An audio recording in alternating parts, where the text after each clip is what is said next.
Right now I am leaving my Midtown hotel and taking me to an unknown destination, who knows where.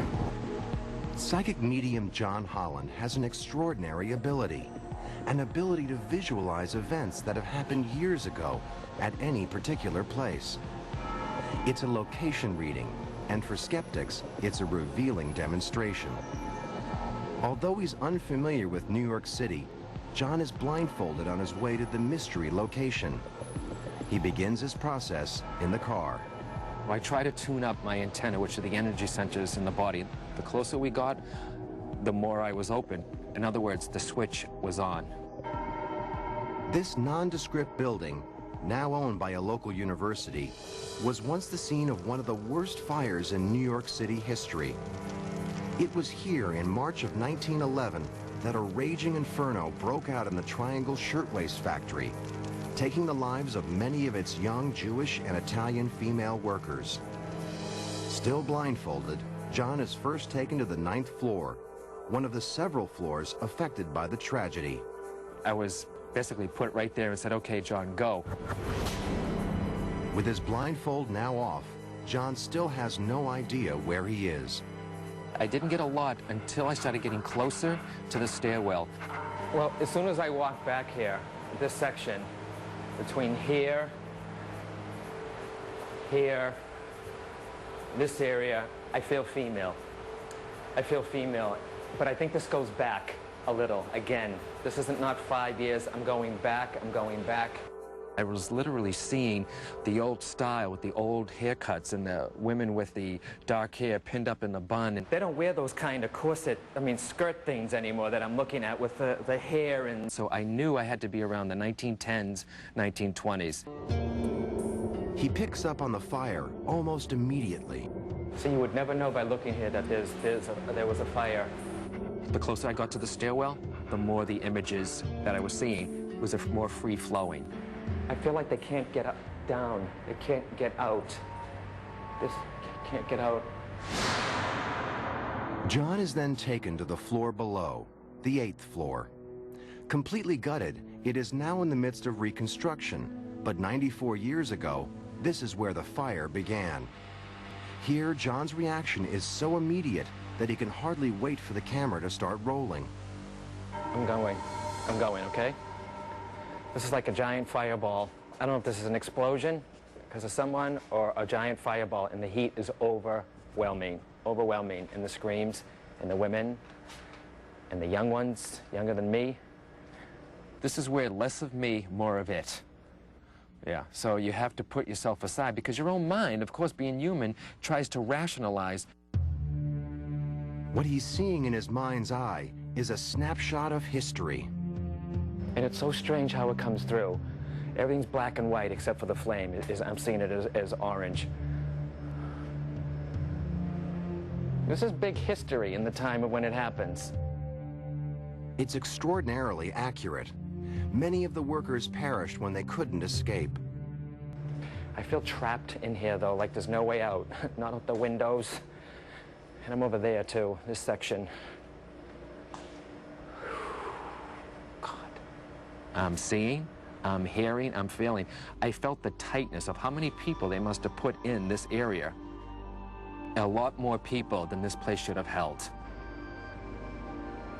I was literally hearing sewing machines. Hard-working women. Factory. Textile. Ching, ching, ching, ching, ching of the machines. A lot of women in so little space. They're all lined up.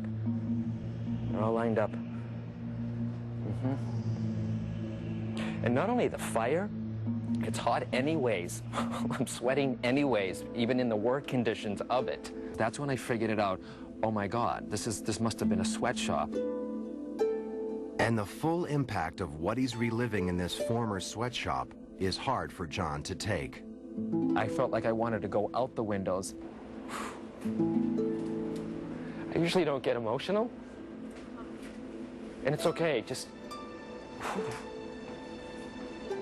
It's emotional when I do this, but it's usually I have to stay strong when I'm getting really... This is Whoa.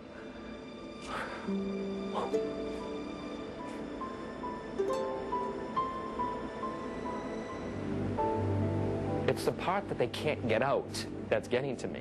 I kept feeling the tragedy of this, the love for their family, their last thoughts of their family, maybe before they jumped. It was overwhelming.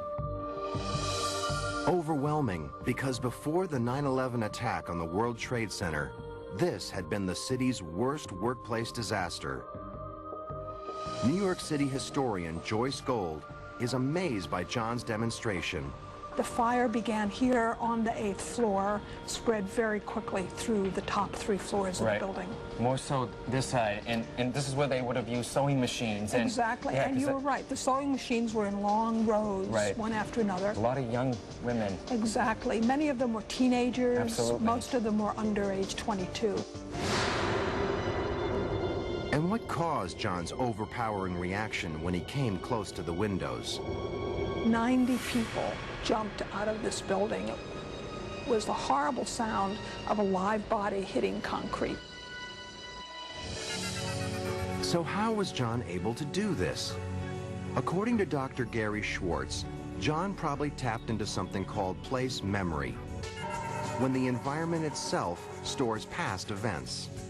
If he is a sensitive individual, he should be able to pick up the information that's both local in the environment and also the information that would be coming from the other side. And that kind of information typically is extraordinarily accurate. John Holland's psychic talents have been with him all his life.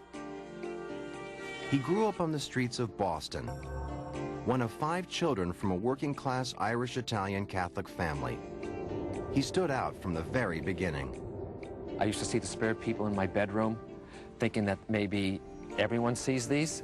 I would know things that I couldn't possibly have known, read people's minds per se, like say what they were just about to say.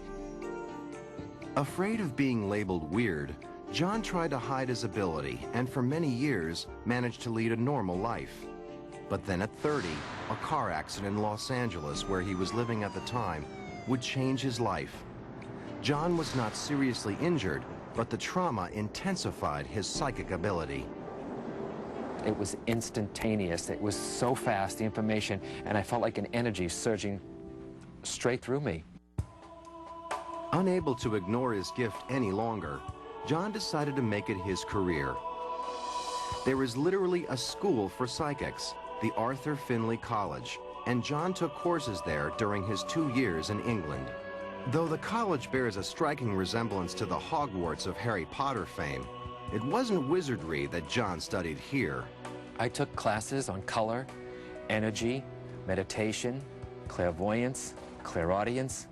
The intensity of going there was amazing. They work you from 8 o'clock in the morning to 9 o'clock at night.